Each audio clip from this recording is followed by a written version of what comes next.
What's going on? What's going on? What's going on? You already know what time it is. This is your boy, the historian, in the building right now. We have the legendary Todd joining us tonight, one of the pioneers in women's sports. Before we get to that, you guys go ahead and hit that like and that subscribe button for us. We're going to go ahead and get this thing started for you. So sit back, relax, and enjoy. Plus, we got a little bit of Falcons news we're going to jump into today. So y'all go ahead and sit back and relax. We got you covered. It's the Birdcage. Like and subscribe, please.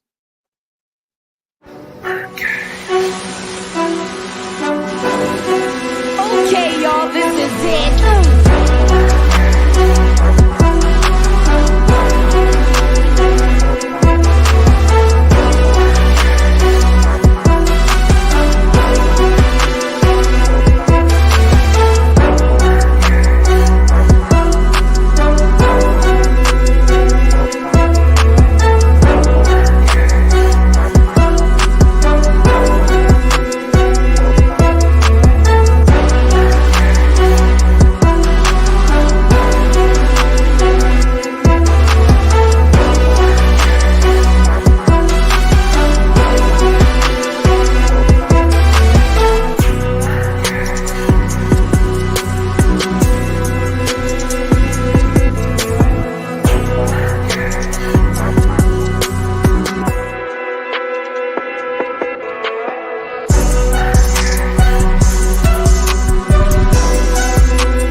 Welcome to the place to be. This is the Birdcage. This is your boy Ryan Walker, better known as the historian. As we say in here, you either get right or you get left. If you're in the cage with us tonight, you are definitely getting right. And if you're not here tonight, I'm sorry. Try to catch us back on a playback, but you getting left tonight because we have a legend in the building with us tonight with Miss Todd.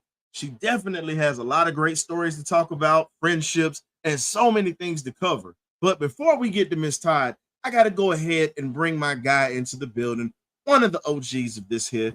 We got my guy Graybeard in the building. What's going on, baby? Oh, man, what's going on with your historian, man? How you feeling, Birdcage family? Man, I'm feeling good, feeling great. How are you? Oh, man, I'm good, man. I'm good, man.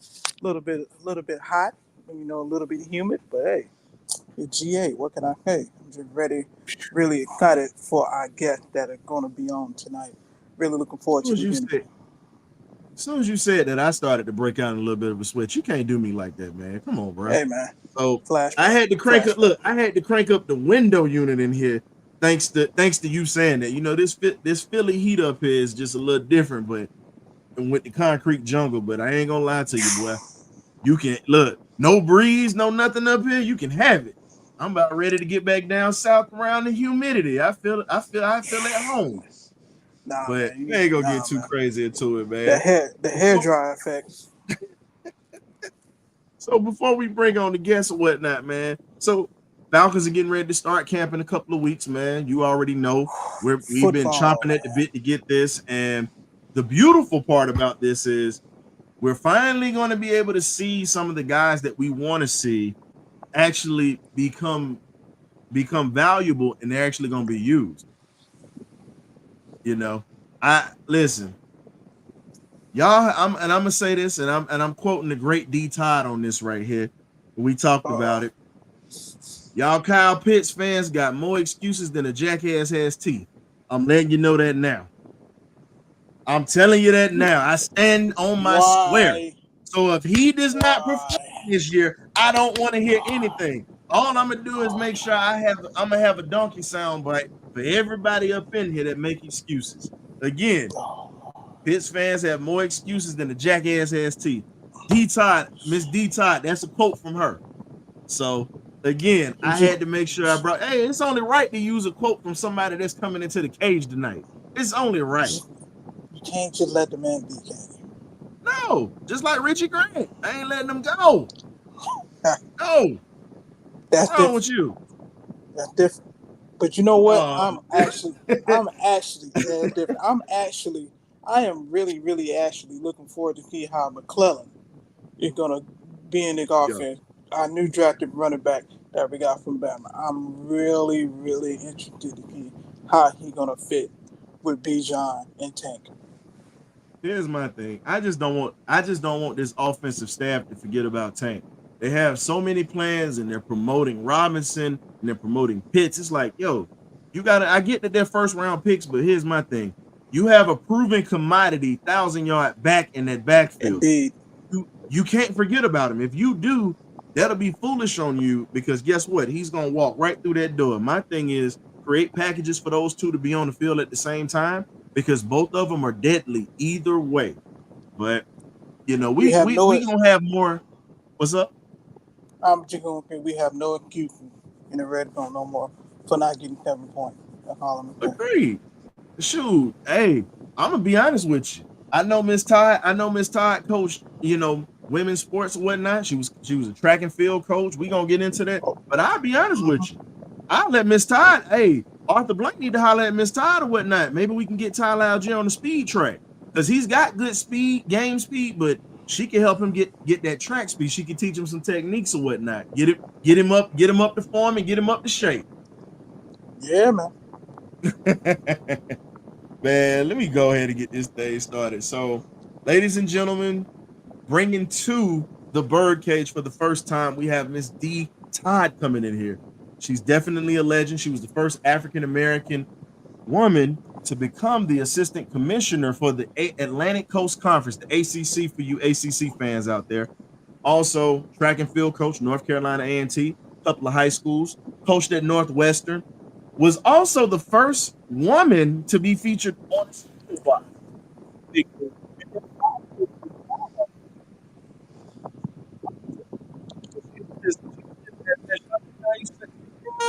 Every woman. That's what she was. She was every woman. So bringing to the stage the first, and she's a first in the birdcage. She is the first woman that we have interviewed. So this is even bigger than before. We're bringing to the stage representative, a member of Delta Sigma Theta, and one of the legendary track and field coaches and pioneers for Title IX, Miss D Todd. Welcome to the cage.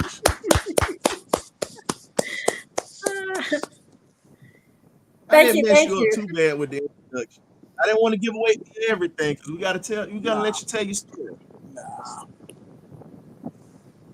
So how you doing, Miss Todd? I'm doing great. How about yourself? Doing awesome, doing awesome. We happy to have you here in the building tonight.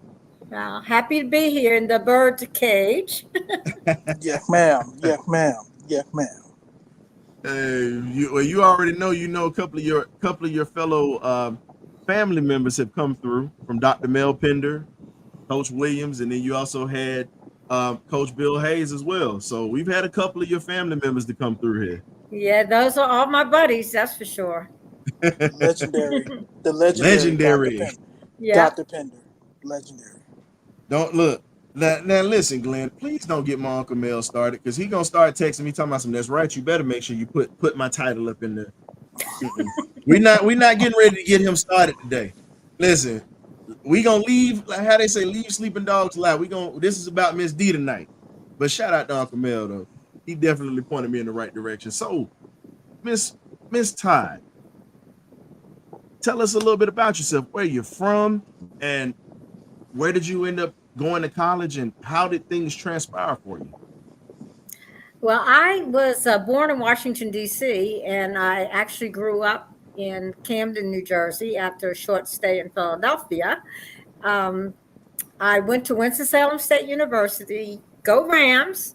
and it was a wonderful experience, and I would not trade it for anything. And I started teaching the year that Title IX was passed, which was 1972. And from there, I went to a high school, two high schools in Chicago, Northwestern, Georgia Tech, then to the ACC. And in a correction, I was actually the athletic director at North Carolina A&T before I retired. So that's a little bit of quick background. Well, we got one of your other fellow Ram that came through here, Mr. Anthony Blaylock or whatnot. He definitely told me to tell you hello. And he said, man, you better take care of it like you took care of me. He said, you take care of my Rams. That's So, right. I hope we have a few Rams that are joining us on the show tonight as well. Most definitely. Shout out to Winston-Salem State. We support HBCUs heavy in this show, even though I'm a Southern University type of brother. But, I'm always going to show love to all the great HBCUs out there. So, we love shout them out to all. Winston-Salem We love State. them all. Yes, ma'am. Well, you know what? I just don't love Grambling during the Bayou Classic. I just can't Do stand not it. bring that up, please. I'm not. I'm going to be good. I'm going to behave. That's understandable. That's a big rivalry. Exactly. So, how did you get involved in sports when you were coming up? Well, as I said, I started my first teaching job in 1972 when Title IX was passed. And I didn't know anything about Title IX, to be quite honest with you. But I got a job at Bethesda Chevy Chase High School in Bethesda, Maryland. And that's when I realized I was the first, because I was walking through the hall and people were speaking to me by name. And I said, I don't have a name tag on. How do they know who I am? And I got in a new teachers meeting and they introduced me, and I turned around and looked, and I did not see one black face in the whole building. I'm like, uh-oh, they knew I was coming.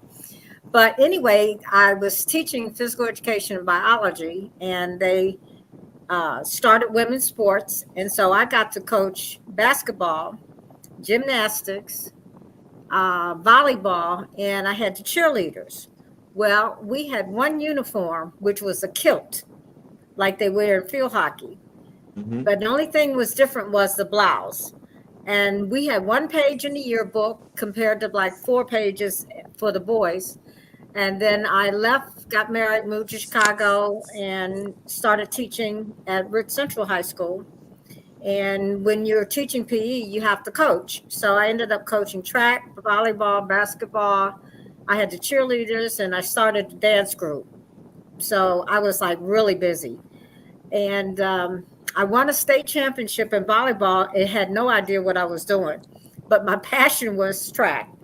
I left that school, went to another school, coached track, had state champions. Matter of fact, coached the only girl that beat Jackie Joyner in high school, and for the state championship. And then from there, I went to Northwestern to start their women's track program. Coached alongside of the legendary Dennis Green, who was the football coach. And we became the only Black duo that was coaching at the same PWI institution. Was there a few years, became Big Ten Coach of the Year in cross country, and then moved on to start the program in Georgia Tech, becoming the first Black head coach in the whole ACC in any sport. And from there, after 2 years of just starting a program, I ended up getting ACC Track Coach of the Year, and I only had 9 girls on the team. But we was running, jumping, hurdling, and throwing down. So anyway, from there, I was recruited to go to the ACC, and that's where it started. Wow. It's an incredible journey. What you got, Gray? Where do I begin? I want to take a turn real quick.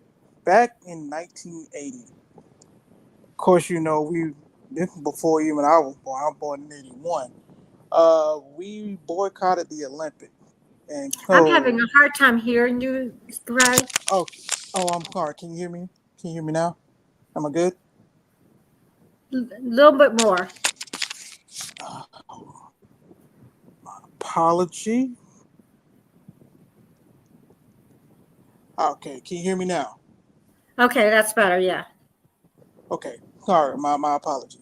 Okay, back in 1980, when we pretty much United States boycotted the Olympics, General Mills approached you and wanted to put you on the cover of I think it was cornflakes, and Hmm. you became the first African American woman, pretty much African American period, to be the cover of a General Mills cereal box.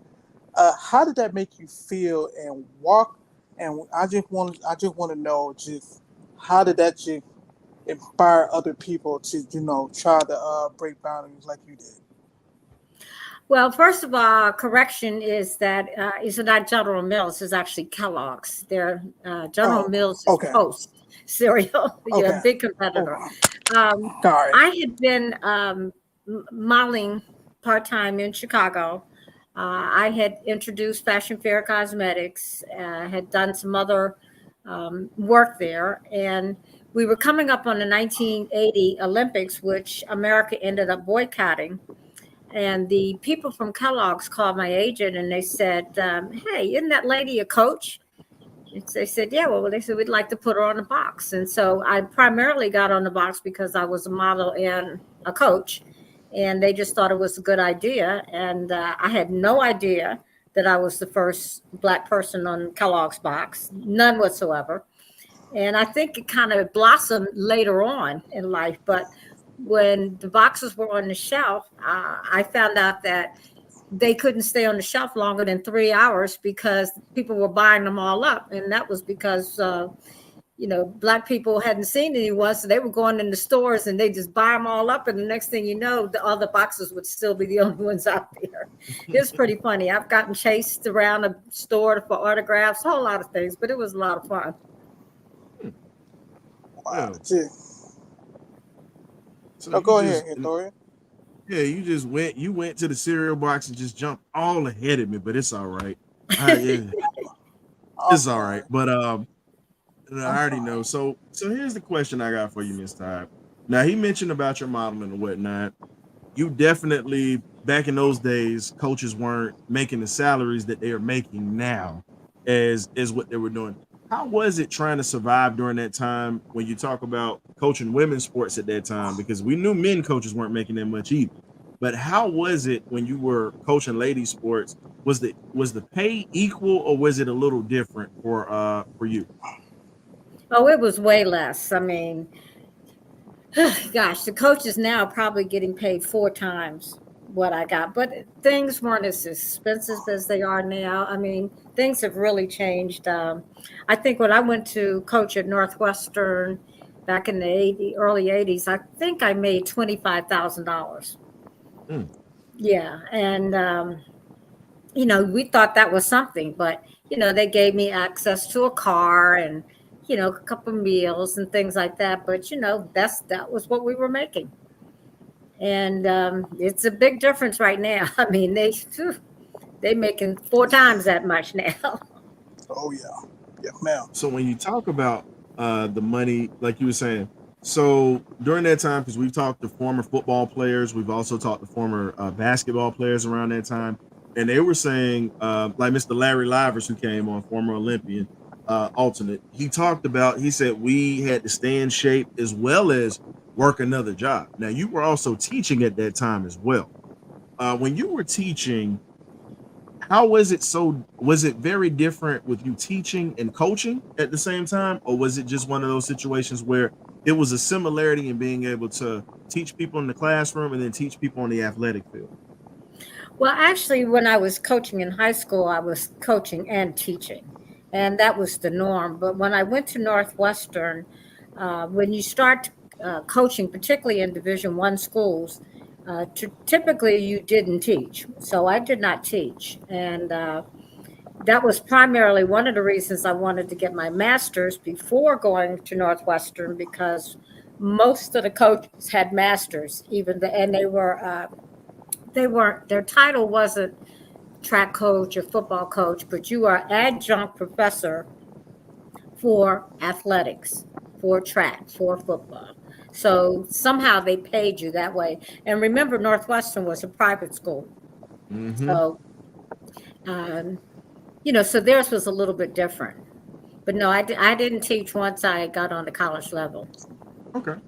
Because I know it was some because I know Dr. Willard Bailey also talked about. I talked to him before off the record. He was saying that not only was he coaching football, he was a full-time professor as well. I said, It wasn't how would you unusual. be able to do that? Mm-mm. Okay, and Found see, the with you time. being an educator, that was just ooh.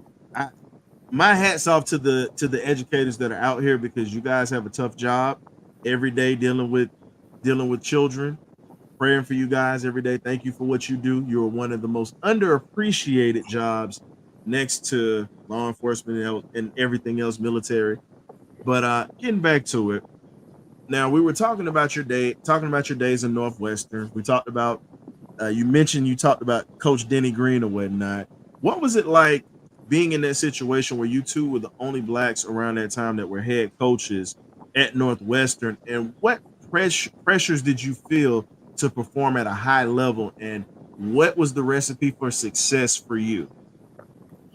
Well, mine and Denny's were different because we did not have a program at Northwestern. In 1980, 81 is when college women went from the AIAW to the NCAA.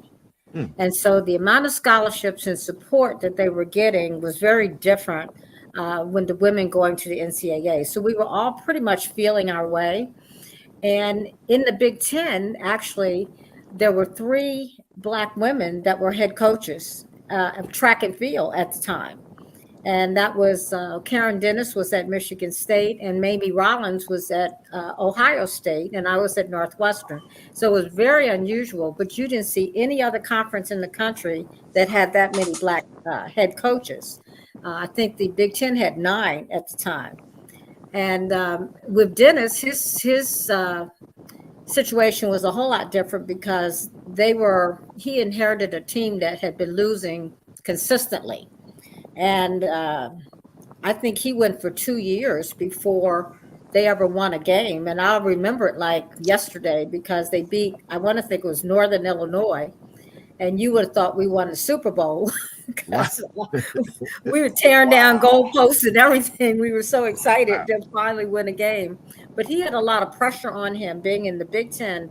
I think when he won a game, they were like 0-33 Jeez. and losses before they ever won a game. So his was very different. He had a lot of pressure, but he and I supported each other, like brothers and sisters, because my maiden name actually was Green, and we used to say we were brothers and sisters. But he respected what I did on the track so much that he would make sure the football players didn't cross over the track while I was having practice. He would get on their case. And so we had a great relationship. God rest his soul. He was a great guy. And you mentioned this, and we were talking about, and we talked about it off the record when you were talking about how Coach Green was, and a lot of people don't know that the Big Ten was one of the first conferences. A lot of folks don't know this. They were one of the first conferences to integrate. The University of Minnesota was the first. They integrated their football team when PWIs weren't taking black players. It was mainly just Ivy League schools and HBCUs. So the Big Ten has always been a conference that was about forward change and movement. They were always about that. Even though I'm an SEC fan, you just got to know the history of that because if they didn't integrate, it was going to be rough because the Pac-12 followed, Pac-8 back in the day followed suit, and then so forth and so on. So that's amazing that you guys were able to win at a school that's mainly known for their academics more so than their athletics. Mm-hmm. How Well, the Big Ten was a conference that I'm going to always be admirable about. The Big Ten started back in the 70s. They have a program where they use former African American student athletes, and each school had 2 representatives, and they had some committee, I forget the name of it, but they got together 2 or 3 times a year to make sure that the Big Ten was giving ample opportunities to men and women of color in all sports. And I think that's why they were so much ahead of the other conferences. Because when I left the Big Ten, I did not realize just how strong it was with having 9 African American head coaches, and going to the ACC, where became the one and only, and there was one in the SEC, and he was also a track person. And I think the Pac-10 had one. No one had more than 2, except the Big Ten. So they will always be, a conference that I admire. Yep. Even though I'm an SEC fan, it's just the fact that I respect history and I respect positive movement and change. It's about the only thing the Big Ten gonna get from me, because my dogs, we got to see them again in the championship if we get there, or the playoffs. So shout out to the Big Ten. We got to show you some love and whatnot, because you guys have forward progress and forward moving with your thinking when it came to just not just athletics but society as a whole.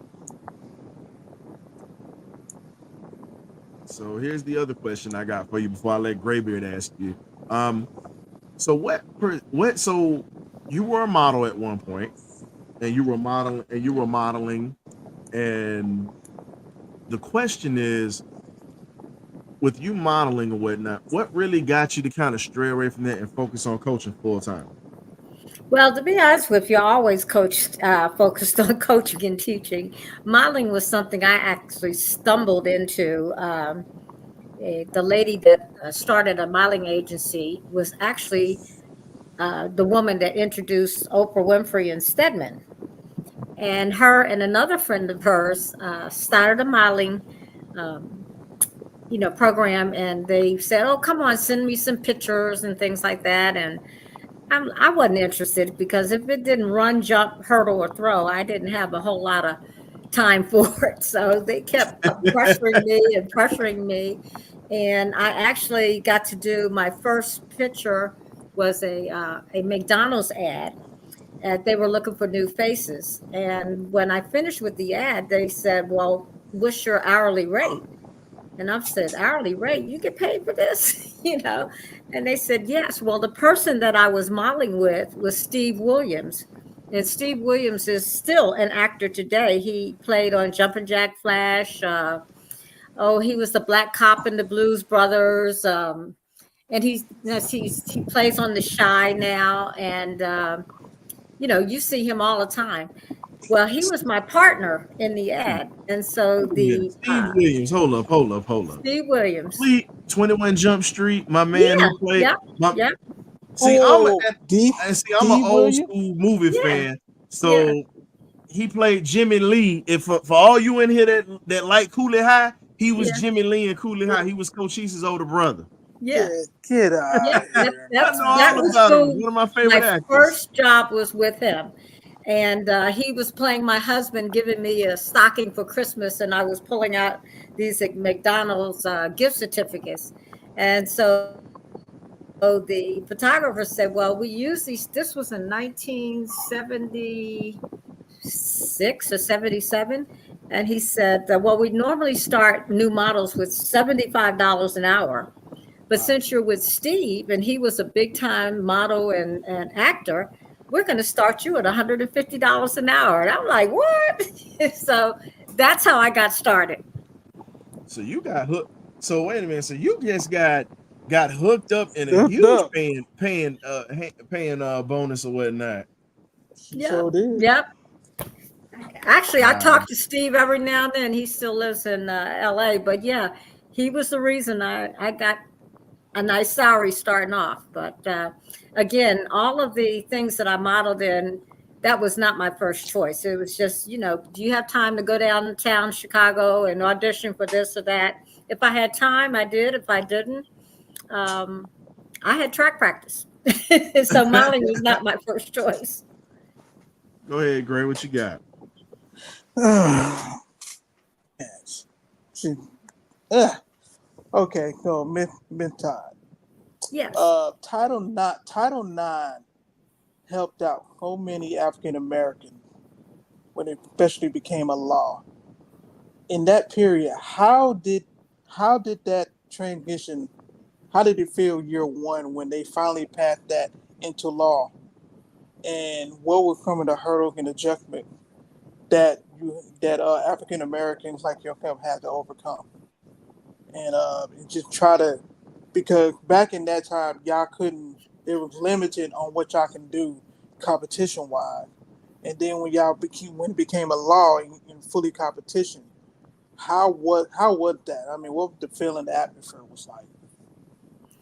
Well, Title IX, as I said, was passed in 1972, and it really wasn't. It really wasn't being looked at like it should until 20 years later. And 20 years later, there were committees that were formed to see how do we come into compliance with Title IX. And that's where the term gender equity came in, where they were starting to hold schools responsible for making sure that women got equal access. And so one of the criteria was participation. And your participation number should have been within a certain amount, a certain percentage of your undergrad enrollment. So if you had 55% females and 45% males, then 50% at least should have gone, your athletic opportunities should have gone to women. And then the second part was, did you have a history of adding sports as they were needed? And did you have a history of adding sports when you found women had the interest? Well, that we went around and around with that for a long time, and the definition became more the proportionality. And that particular thing, when they started that, really hurt some other men's sports like wrestling, swimming, track and field, baseball, those sports that were equivalency sports for men. A lot of them got cut at universities to make room for women's sports because you didn't have a component or a sport that matched the numbers that you had in football, because football counted. So if you have 85 guys on a football team, you don't have any women's sport that can give you those numbers. So they had to have, 2, 3, or 4 sports to even come close to those numbers, until they added something like rowing, where you could get 65 people, but you had to have a whole lot of money, if you went to a school that had rowing. So that's when Title IX really started to take shape, and a lot of men's sports got hurt, unfortunately. But that's when it pretty much came into place. And so as a woman and a minority women, the race did not come into play as much as the gender. However, I told someone the other day that there were times that I felt that I was being discriminated against, but I didn't know whether it was because of my race or for my gender. And most of the time, it was gender. And I don't think race, really held me back in any way. I just happened to be in the right place at the right time all the time for some reason. Yeah. And I tell people, all the time, even athletes, always be careful of what you do, because somebody's always watching you. Because every single job I got, somebody came after me. Northwestern, Georgia Tech, ACC, A&T, they came after me because they had noticed me or whatever. But you have to always be careful what you do. Try to do the right thing. And when you talk about doing the right thing, that's something that gets lost now when you talk about with leadership, and you talk about different things that go on with not just sports, but with society. And the one thing that you have is just great leadership qualities. And you, not only as a coach, you can actually go back to your days at Winston-Salem State, when you were a cheerleader for football and basketball. You did it from your freshman year until you graduated, and you were the only 4-year team captain during your time that was there. And that right there says a lot about your leadership and your dedication to always doing the right thing, holding people accountable, and making sure that things got accomplished. So when you look at that, you embody that. You truly embody that. And a lot of people don't have those qualities where they can do the right thing even when the camera's not on them or when eyes aren't on them. So you definitely embody that.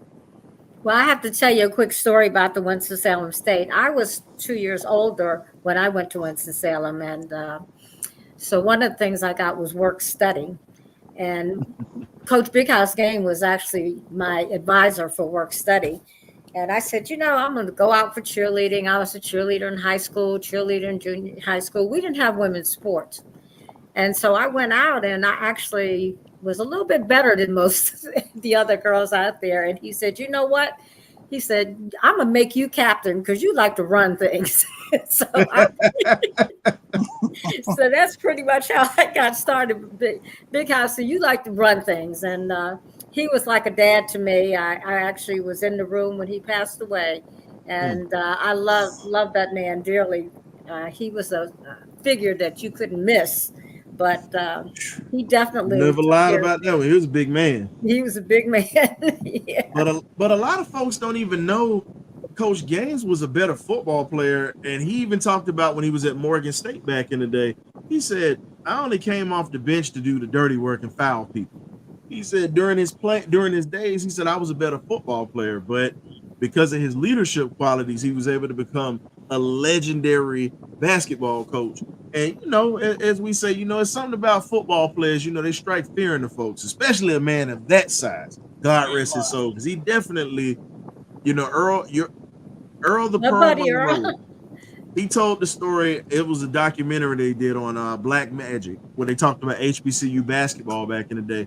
And he talked about quitting at one point. He said, I just didn't know if I could make it. I didn't, I wanted to leave here and go back to Philly. He said, I just remember seeing this huge shadow in my door that night.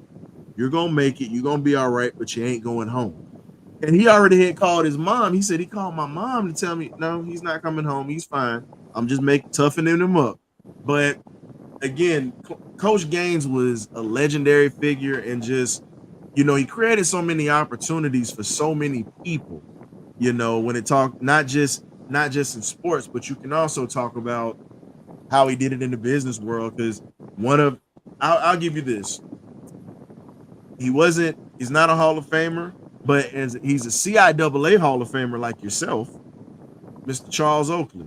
Charles Oakley was able to become drafted by the Bulls. Well, I'm sorry, he was drafted by the Cavaliers and traded to the Bulls. And he was the first time ever being a first round draft pick out of Virginia Union because of Coach Clarence Big House's Gaines' relationship with Chicago GM Jerry Krause, who built that 6-time winning championship team. So Charles Oakley doesn't get to the league without Coach Big House Gaines. So respect and rest in peace to Coach Gaines, by the way. Well, I have to tell you a quick story. A lot of people don't know how Big House got his name. And you remember what was the coach? He was at A&T that he was coaching alongside when Big House was. Oh goodness, I can't think of his name. But anyway, he was at Morgan State as well. And Coach Gaines came up from Paducah, Kentucky. And when he pulled up at Morgan State, he got out of the car, one of those old car, and the car kind of, lifted up like, oh, this is weight. And he gets out the car and he just kept coming. And this guy, I can't think of his name, he said, damn, you're big as a house. And that's how he got the name Big House Gaines. Because there's no question, you could stand behind him and 4 or 5 people could be behind him. You wouldn't see us. I loved it. Yeah. And if you couldn't take a tongue lesson, you don't come around Coach Gaines. And some of those old coaches, boy, they would, ooh.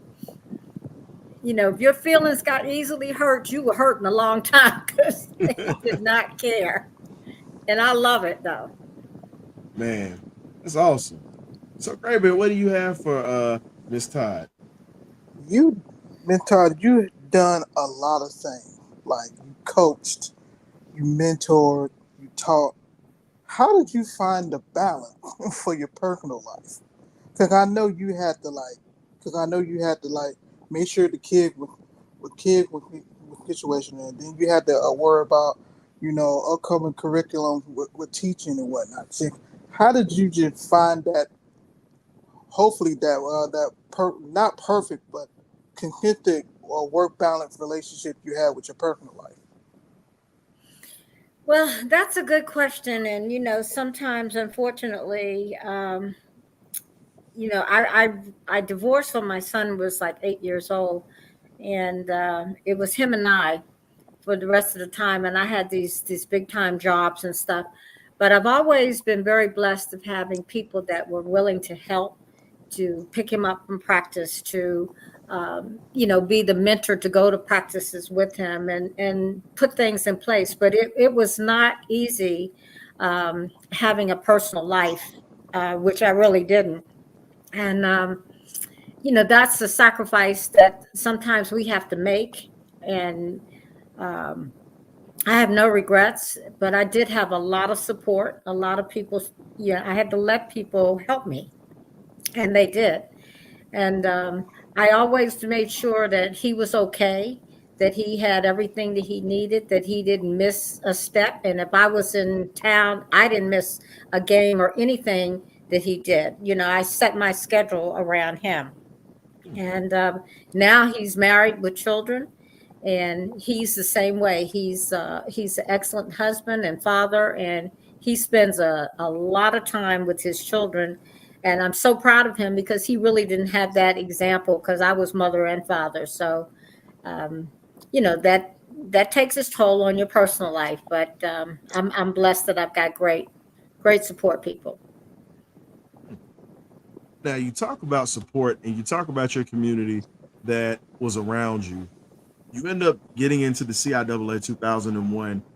What was that like, being able to come back, as we say, HBCU is a home. Once you graduate from one, that's home, always home. You were able Mhm. to come back among your peers and be elected into the CIAA Hall of Fame, which is one of the best Hall of Fames out here that many don't talk about. So what was that? What was that like, and that feeling like getting voted into the CIAA Hall of Fame? Well, I really wasn't that familiar with it.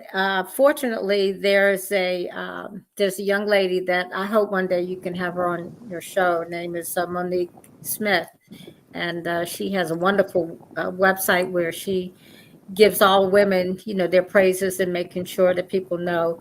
But she was actually working at the CIAA, and I had been mentoring her as she was trying to learn the business, and she nominated me. And that was when they had been away from the Hall of Fame for many years, and they were bringing it back. So that was like the first year back, and I was really blessed to be in the Hall of Fame with some greats. I was inducted with Pee Wee Kirkland, who was a great basketball player out of Norfolk State, I believe. I Yep. was inducted with remember the Titans. Uh, what's his name? The football coach. Coach Boone. Coach Yeah, Boone. Herman Boone was in my class. Wow. Big John Smith, who was the sheriff of Wake County for a long time, and it was another guy who coached football at Central. The team himself was in it, and it was myself, and yeah, though we were the first ones that they brought back. But I was in the class with Herman Boone, yes, and that was right after his "Remember the Titans" movie had come out, and he wore a black jacket that made sure you knew who he was. He'd have "Remember the Titans" all across it and stuff like that. But when you made him, he looked nothing like the guy that played him, Denzel, Okay. nothing like him. But he was a great guy. Yeah, he passed away, I want to say a couple years ago himself. Mm-hmm. And Yep. now you mentioned Mr. Pee Wee Kirkland. Now, He, ladies and gentlemen, if you don't know his story, you might want to go look it up. I'm not gonna put it out there. He's one of the best HBCU ball players of all time. He is the only man. Now I'm gonna put this out here, but you gotta check out his story. The only man to turn down the Chicago Bulls, an NBA team. he did. They were only offering him $25,000. Now, if you knew his profession outside of basketball, you'll know the story. I'll just give you this. He was the only college kid driving around in a Rolls Royce in Norfolk, Virginia, around Norfolk State, and the Mm-hmm. legendary Bobby Dandridge, who was a Hall of Fame guard, was his Mm-hmm. teammate at Norfolk State, and they were one of the best teams in HBCU history. Pee Wee Kirkland turned it, end up going up there in Chicago, showing out, turns them down, and says, I can make this and I can make 25,000 in the hour. He said, I got $300,000 in the trunk of my car. Mhm. And he said, I appreciate y'all giving me the opportunity. True story. Well, when he got up to speak, I didn't know who he was. And he started talking, but before he even started speaking, he said, I really want to pay special acknowledgement to our one female that's in this class. And he was so proud that I was in that class with him. And he spoke for that for about 2 minutes. And then he went on to talk about his story and stuff. So I have great memories, Pee Wee Kirkland. And you talk about how you can affect the community like you've done with your time, with being able to not just men but women, men and women. You've helped and you've put people in positions to succeed, and you've helped people bounce back. Pee Wee's story really was a bounce back story when you look at where he was and how he's doing public speaking now for children. And I look at what you're doing now, where you, like I said, you and I met at the CIAA tournament. We were talking, and it was just an honor just to even be able to have a conversation. Shout out to Coach George Williams. Got to put him out there. My He brother. told me, he said, your brother, he said, I want you to carry your ass over there and talk to D. I ain't gonna say it out there. I'm being respectful because my mom is watching. Hey, Mom. And he told me to carry my black so-and-so over there. He said, you better go talk to my sister. I want you to get her on your show. That's what I want you to do. And he said, don't come back over here until you let me know that she said, yeah. That was what he told me. It was a direct order. He did it. And then right after he said something, Coach Hayes was walking back from getting some food. And he said the same thing in so many colored words. I'll just say that. You have to blink, blink, blink, blink. Exactly. It was about 4 or 5 cuss words that came out when he was messing with me about it. But I would have ran track for Coach, and I would have played football for Coach Hayes too. But they were good guys. But getting back to you, what was it like when you start the track program at Georgia Tech? You have everything else going, and you end up heading to the ACC. What was that like for you to move up from just being a coach to getting the job as an assistant commissioner? How was that like for you? Well, like I said, if it didn't run, jump, hurdle, or throw, I didn't know a whole lot about it. But they recruited me. The then commissioner, Eugene Corrigan, sent someone over to the ACC track meet at Duke to talk to me specifically about taking that job. So when I did get to the office, he called me in the office and told me how happy he was that I was there. And he said, Dee, the ACC used to stand for All Caucasian Conference. But we just changed that, didn't we? I'll never forget that. And I didn't know, none of the places that I have been did I know I was either the first woman or first Black or both. I didn't know. And so, when I went to meet all of the ADs and faculty reps, all white men, they gave me a standing ovation after Gene Corrigan introduced me. And when he finished, the late, great Jim Valvano came up to me and he said, we are so glad to have you in this conference. And he said, and your success is our success. And if there's anything that you need, please reach out to me or anyone in this room, because we want you to be successful. And I'll never forget that. And that's how they accepted me. Now, things weren't always easy and everybody wasn't always, happy, D Todd's here, but they knew better. Didn't show it. Well, if you got Clarence Big House Gaines to put you in charge at a young age, and now that you were a little seasoned, a little bit older, yeah, they wasn't gonna bark up that tree. And hold on, and you old school New Jersey. You're right. Now, see, she's being politically correct on the show, but it's okay. I'll say it for you.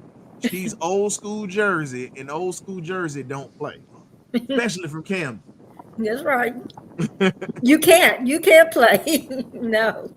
I think you'd have fit. I think you probably would have fit into the Big East very well with that. With the swagger that you had, I think you'd have had big. Look, you might have had Big John Thompson stepping back. So y'all might want to leave her alone. Rest in peace to Coach John Thompson, by the way. We used to say from Camden, we didn't take recess when we were kids. We don't play. Ooh.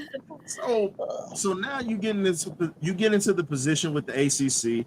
You're making changes. One of the biggest changes happened with ladies basketball. I'd love for you to tell that story because one of the greatest right now, she's one of the greatest coaches of college basketball right now. She's an SEC legend now, but she also started off in the ACC and she is from North Philly, Miss Dawn Staley. Please tell that story. Well, I am so proud of Dawn Staley. And of course, I was the commissioner for baseball when Dawn was playing at the University of Virginia. And at that time, Maryland and Virginia were the top two teams in the country. And we were trying to get live TV for women's basketball. They were giving us like one or two delayed games. So I was in a meeting and I was giving them the benefits of live TV for women's basketball. And one person, I was the only female in the room, and one person in the room who had a lot of pull said, "Hey, nobody wants to pay money to see a bunch of women run up and down the floor looking like men." Well, I had to put my head down because if I looked up at him, I would have cut him with my eyes, right? But Dawn Staley happened to be in this game, and he said, "I'm going to give you one live game. It's going to be the ACC championship. It's going to be at 6 o'clock on a Monday afternoon." Well, people just getting home from work or whatever. I said, "Okay, we'll take it." Well, long and behold, that game went into 3 overtimes. Who? And the Colonial, the Colonial, which I think is now the Coastal Conference, their men's game was supposed to start at 8 o'clock, but they couldn't start because they couldn't break away from our game. So that's when they realized that women's basketball was a wonderful product.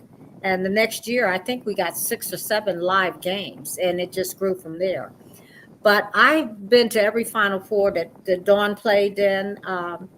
And we hooked up again a few months ago through Charlotte Smith, who's another great.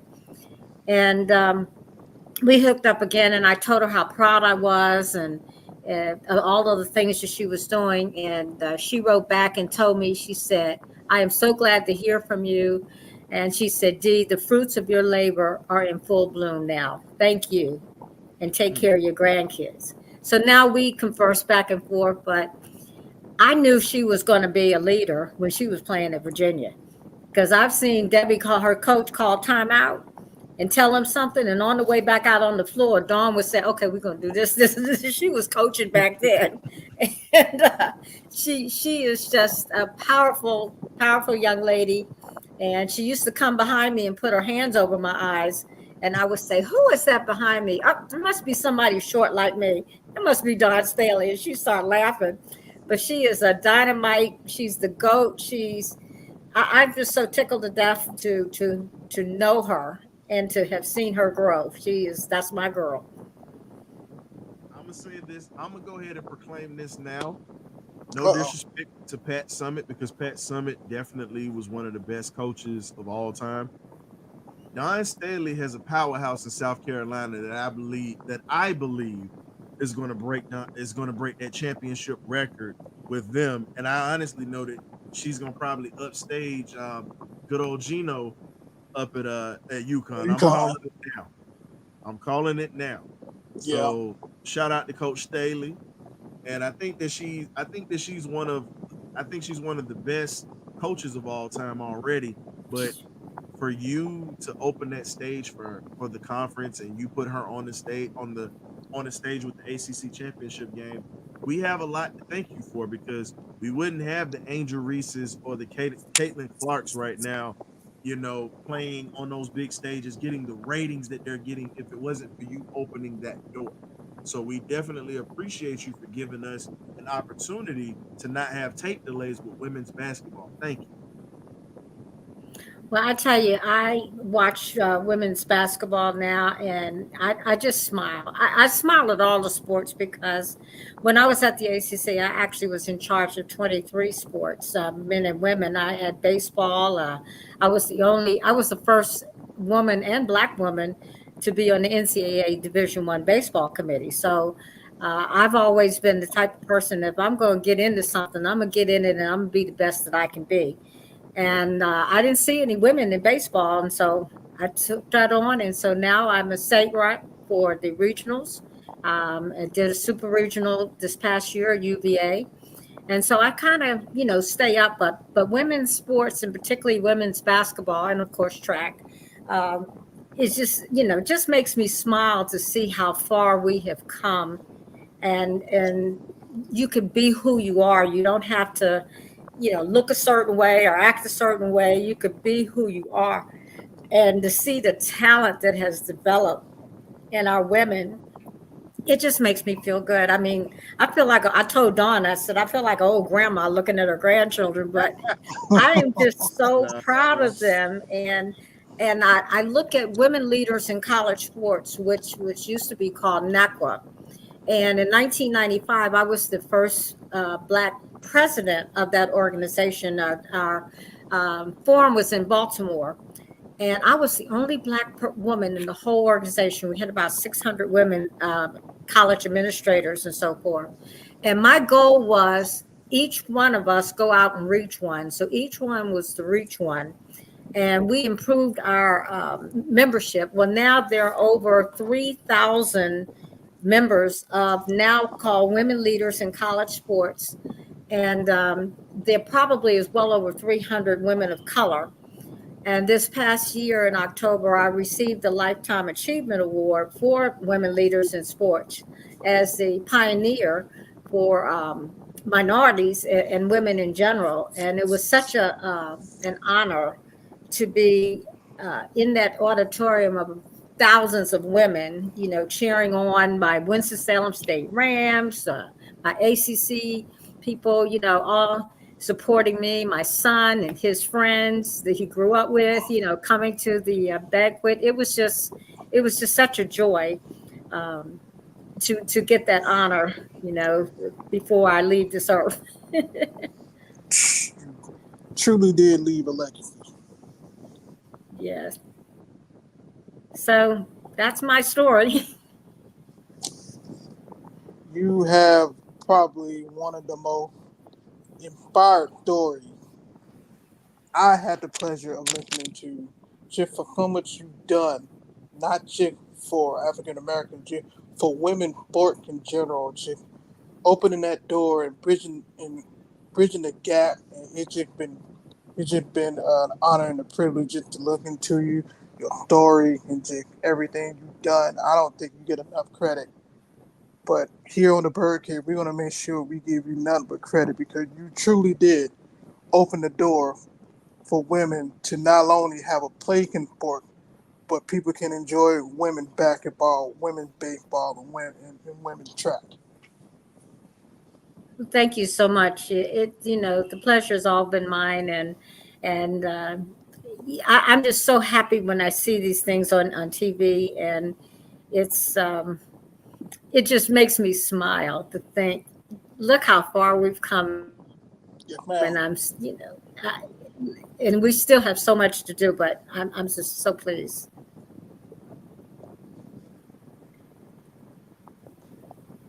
Had a Can't hear little you. bit of,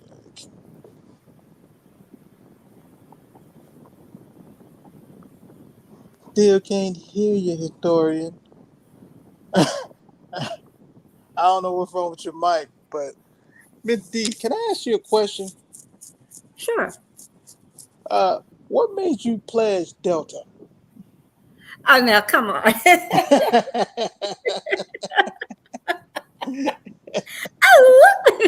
Well, listen, you know, I think a lot of it is the campus that you're on and what the various sororities or fraternities were doing on the campus that you were on. And, on my campus, I just liked what the Deltas did. I mean, I had no particular reason. Most of the people where I grew up with around Camden are actually AKAs.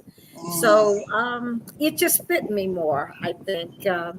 I remember, when I was coaching at Northwestern, I ran into a lot of track people that were Deltas, like the Stephanie Hightower and the Lavonna Martins. And it was just a lot of Deltas that were in track. And so, you know, it just fit me. That's all I can say. It just fit me. I like it. I like it.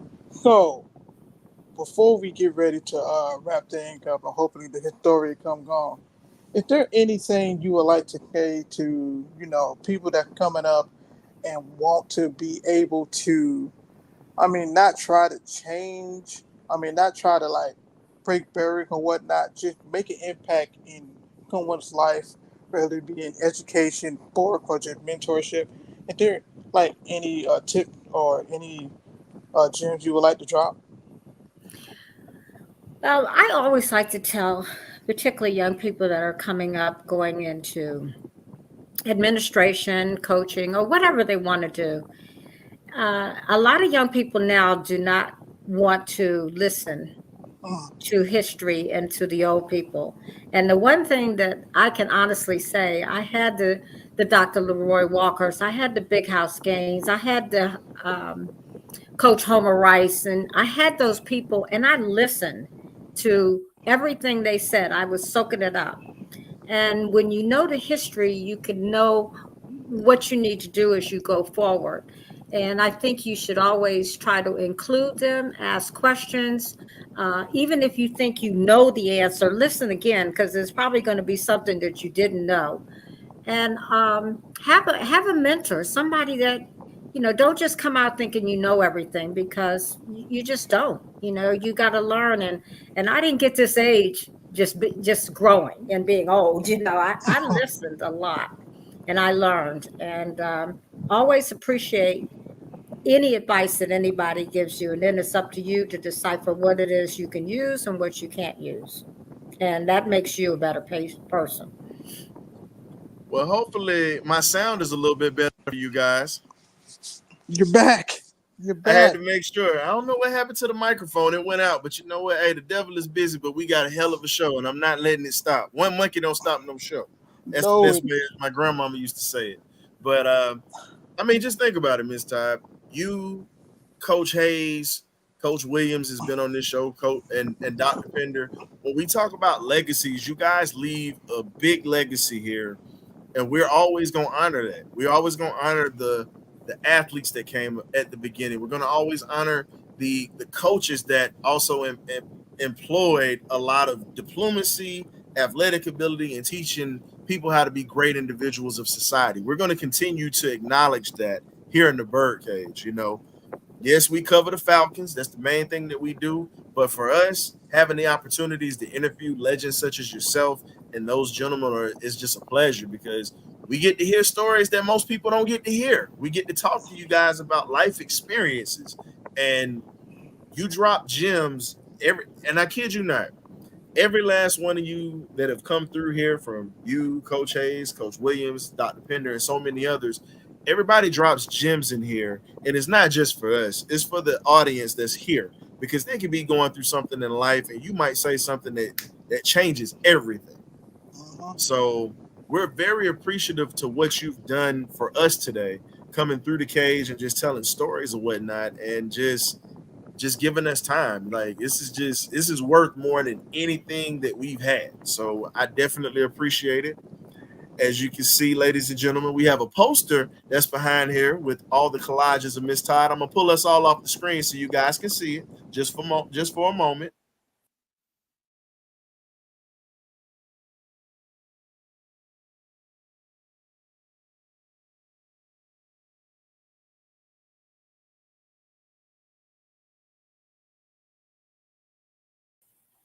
Bulldog fans here, but we're gonna give you your flowers or whatnot. But that tech stuff kind of burns Uh, us a little bit, stings a little uh, bit.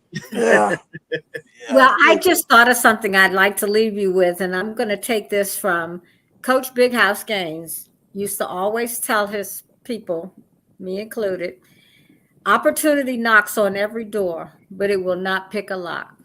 So you always have to be ready for when opportunity knocks. That's per Coach Gaines.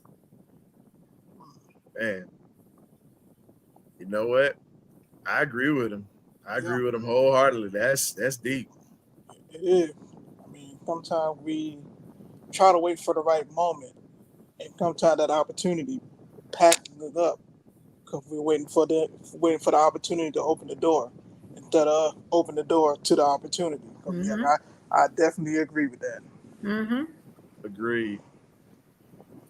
I think, and as you said a great bit, I really feel like when you talk about the opportunities that people have and what we have now, and just having a platform to be able to talk to these legendary figures that are not just coaches, their parents, mothers, fathers, and they still are coaching people in life.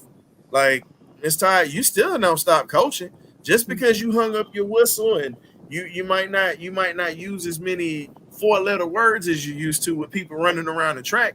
You still are coaching. Always. So whether you're motivating us here in the Birdcage or people that are watching this show or just somebody that you might touch, you are going to always be a coach. And I think that when Coach Gaines gave you the chance to be a leader of the cheerleading team for 4 years straight at Winston-Salem State and just put you in a position of leadership and responsibility, I think he knew what he was doing, because you look at everything that you grew and you've achieved, and also raising a son as well is remarkable in itself. Oh yeah. Thank you. Thank you. So I got to give a shout out to my Aunt Joyce, my Auntie Joyce or whatnot, Joyce Famble. She's a Delta. She's definitely looking at the show. Okay. So I got to say what's up to my auntie, and then also shout out to her husband, Mr. Dennis Famble. He's a member of Kappa Alpha Psi as well. Which my son is. Exactly. That's why I had to put that out there. Normally I don't say too much about that. I try to keep it down a little bit, because I know it get a little feisty with them frats and sororities, boy. Yeah. Yes, ma'am. So we definitely appreciate you for coming through the Birdcage, sharing your story and talking to us and just giving us some laughs and just giving us some life perspective. And we definitely would love for you to come back during the Olympics, because we already got your brothers coming through, Uncle Mel, and got Coach Williams gonna come through, and then they're gonna bring Larry Liver. So we're gonna try to have an Olympic show while the Olympics is here, when the sprinters are on or whatnot, so we can listen to Uncle Mel and Mr. Tate tell those lies or whatnot from back in the day. As they say, look, how do they say it? See, we know what happened when we see it on the flashbacks, but when they tell the stories, like how they say, when you catch a fish, the fish just gets bigger and bigger every time you tell that story. Yeah, that's true. That's true. So we definitely want to have you back when they're around. So we definitely are just I'm first time in my life I'm at a loss of words for having a legend on the show. Not too many people can keep me at a loss of words, and this man right here can tell you. You ain't lying. It's just you did so much just for opening the door for she didn't open, bruh. Glenn, she didn't open doors. She opened the garage, a window. She tore down the whole damn wall. Yeah. Bumped the door. She tore down the damn wall. Title IX and everything that she's done. And she was a model and a mama. She was every woman, like Shaka Khan says. That song was dedicated to you, Miss Todd. Thank you. No question. So we want to thank our special guest, Miss D, the lovely Miss D Todd, coming into the building, gracing us with her presence. It's always beautiful to have legends. So thank you for coming through, and I definitely will be in touch, Miss Todd. Thank you so much, and thank you for having me. And hey, best of luck to all of you. Enjoy the Olympics. Okay. Yes, ma'am. So that was the legendary D Todd into the Birdcage with us or whatnot. We definitely appreciate Miss Todd for coming through. We definitely appreciate you guys for coming through. Graybeard, as usual, man, thank you for everything that you did tonight, coming in, stepping in. I apologize for my mic going out or whatnot. I'm gonna have to, give it some body and a little bit of elbow grease or whatnot, to get it right. Just give it a little elbow grease. But thank you again, man. You, the magnificent Birdcage crew, man. We got some stuff coming up real soon. Y'all got to stay tuned for that. Great bit. I'll catch you a little later, my guy. Thank you for coming through. And for everybody else that's here, please, please, please hit that like and that subscribe button if you like what you saw tonight with Miss D Todd. We have many other interviews as well. The other thing I want to also talk about is, listen, We got a lot of stuff going on in this country right now. I'm not going to speak on it because this is not a political platform. This is not what I do. You know, I'm politically informed, yes, just like everybody else, but understand this. Do not let your political views, if you have friendships with people, destroy a friendship. Do not let your views destroy a friendship. If you have somebody you love, somebody in your family or whatnot, hold them close, because tomorrow's not promised. We can all have differences and walk away from the table upset, but understand life is precious and life is short. Got to realize, you look at everybody that's lost their lives. It's always people losing their lives every day. Life is short. Enjoy life. Take time. Enjoy your family. Love them. It's hard sometimes, and I'm one that'll tell you. I have some family members I'd love to put some hands on or whatnot, but you know what? At the end of the day, after I put hands on them, I'm gonna give them a hug and tell them I love them, because without family, you have nothing. And you guys are my family and our family in the Birdcage. We can't have this show without you. We'd love to put hands out here, dap you up, give you hugs, and tell you everything is going to be all right. We know things aren't going to be all right, but guess what? We're going to make things all right here in the Birdcage every Thursday that you come in. So whether you're upset, sad, happy, bring your problems and concerns here, and we're definitely going to show you some love, man. My name is Ryan Walker, the historian. Much love to you guys. Y'all enjoy your summer. You guys be safe out there. And we'll see you guys next week, because we got a lot of Falcon football coming up to talk. So much love, much respect. Peace.